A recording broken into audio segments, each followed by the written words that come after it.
Hello and welcome to Empire of the Full Moon, the show where I, Mike Cadaver, talk about anything and everything having to do with Charles Band's career, his work, his movies, and, merch, anything that he's basically got. Today's episode is going to be a little bit different than usual. Typically, I'll just talk about one movie and go over it, which I'm going to get back to that. But today I'm going to be talking about a trilogy of movies. I was actually going to talk about Beach Babes from Beyond, and I'll probably do that next time. But the last time I did an episode of Empire of the Full Moon, I did Attack of the 50-Foot Cam Girl, and I didn't want to do two horny movies in a row. But like I said, I'll do that one next. And because if Charles Band is known for one thing, it is the horny movies that he produces and gives to all of us, his adoring fans. But like I said, this episode, I'll be talking about the Witchouse trilogy. The reason I've chosen the Witchouse trilogy is because they straddle two production and distribution eras of Full Moon's history. The first era being the Kushner-Locke era. I mean, obviously that's not the first era of Full Moon features, which was the Paramount era. But once that ended, Kushner-Locke started to help produce the films. The Kushner-Locke era brought us films like Head of the Family and Hideous from 1996 and 1997 respectively. You know, some of I love those movies, and if you've watched this before, you know that. But the second era being the Tempe Entertainment era. The Tempe era is a bit different from Paramount and Kushner-Locke eras. I'll definitely get into that more in a few, and I'll be perfectly honest, before I even get into this, the Tempe era is probably my least favorite of all the Full Moon eras, but I still feel like it deserves getting talked about, and we'll do that in just a minute. But for now, like this video, subscribe to the channel, and hold on to your butts, because we're about to get into it.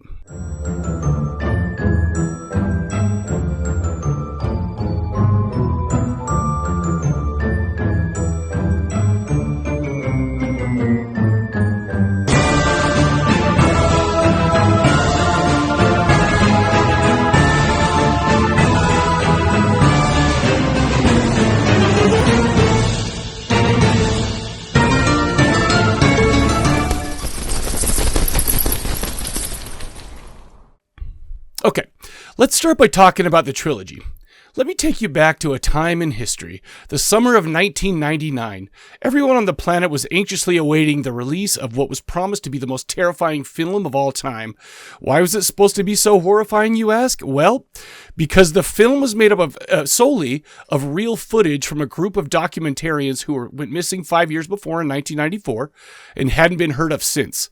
It wasn't until just recently that the footage that they took had been found and put together. This footage was hitting movie theaters all around the world. I, of course, am talking about Eduardo Sanchez and Daniel Myrick's The Blair Witch Project. The Blair Witch Project had its premiere in January of 1999 at the Sundance Film Festival, just up the road from where I'm at right now. But it wasn't slated to be released nationwide until mid to late July. Well, the excitement was palpable already. I remember hearing for months before I finally saw the Blair Witch Project in the theater that it was real. To support this claim and to really garner hype, there was all sorts of websites that had no indication of being marketing material. They were giving us a full faux history that was believable. You got to remember, though, in 1999, the internet was still in its nascent stages. We weren't a bunch of cynical a-holes back then, man, not like we are now. We didn't spend all our days doom scrolling. We didn't share memes or endlessly troll. We were fresh and new on the internet, man. We had to go to our computers, turn on our connections. It wasn't just like, hi, by the way, we're already on, we're talking about it. We still liked each other online, and we were quicker to believe what we read. Well, this was the exact climate in which Witchouse was released. It was released direct-to-video earlier than the Blair Witch Project's wide release, but witches were saturating the zeitgeist, man. Everyone was talking about them. Everyone was excited to soak it up. Basically soak up anything and everything having to do with witches. Witchouse was released direct-to-video in stores in June 1999. A perfect time to release a witch movie, man. Even if it was more of an homage, wink wink, to Kevin Tenney's Night of the Demons from 1988 than anything resembling the Blair Witch Project. Witchouse was directed by Full Moon stalwart David DeCoteau. Full Moon Empire Pictures fans are all very familiar with DeCoteau's work. He's had 192 credits on IMDb. You got that right, 192. Many of which are horny 80s and 90s flicks for Full Moon features, but that's not to say that's all he does. In fact, now he's making Hallmark-style Christmas movies. Talk about range, man. In fact, Beach Babes from Beyond, the movie I pushed until next episode because I didn't want to get 2 horny movies in a row on this show, is actually directed by David Dakota as well. IMDb has Witchouse rated at a 3.7 with only 927 ratings. This movie stars Ariana Albright as Lilith O'Fay, Matthew Rafferty as Jack Smith, Monica Serene Garnich is Jennifer, Ashley McKinney is Elizabeth LaFay, and a few others. The plot centers around a May Day party in Dunwich, Massachusetts, where Elizabeth had invited a bunch of friends that she hasn't seen in a while to join her for a fun ritual while sitting around a pentagram on the floor. I mean, listen, you guys, you're not going to get me to do that. Anyway, there's no way I'm going to be going to a house with someone who I haven't seen in years and I think hates me in the first place, I guess, but just like in this movie. Anyways, it turns out that because they're messing around with stuff they shouldn't be, they resurrect Lilith, a witch that was executed in the olden times. It also turns out that she's wanting her revenge against the descendants of those who did the executing.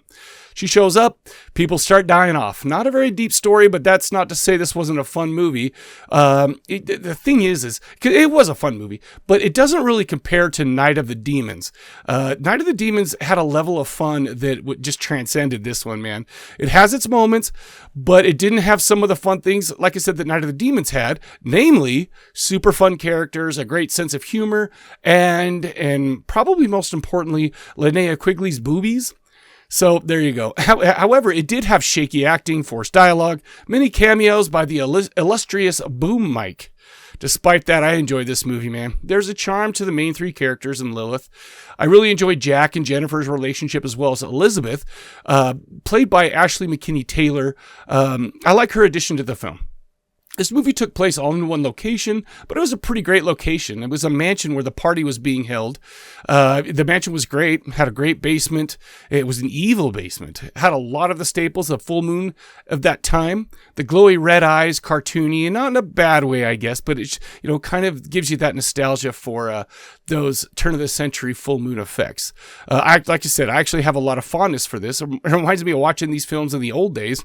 When I say these movies, I mean Full Moon features from this era. They had the same style of special effects. Films like Talisman, The Dead Hate the Living, and Prison of the Dead. I think the greatest thing of this whole movie is when Elizabeth is talking about Lilith's story and hell, they unapologetically drop in hell scenes from Dark Angel: The Ascent. Man, it's like it just took me a minute to just think how amazing this is. Like, oh, are they really doing that? And they did, and it was blatant. And anyways, I loved it. I'd say that when all is said and done, the characters were a little wooden and not very unique. However, check this one out. It's only 72 minutes long, so it's definitely worth your time. So why don't we go ahead and move on to part 2? Actually, to be honest with you, I'm going to split this one up into a couple of videos, maybe 3. We still have a ton to cover, so make sure to tune into part 2 coming soon. For now, do me a favor, like I said, subscribe to the channel, like, comment, do all those little things that people on YouTube love for you to do. So until next time, I'll catch you later.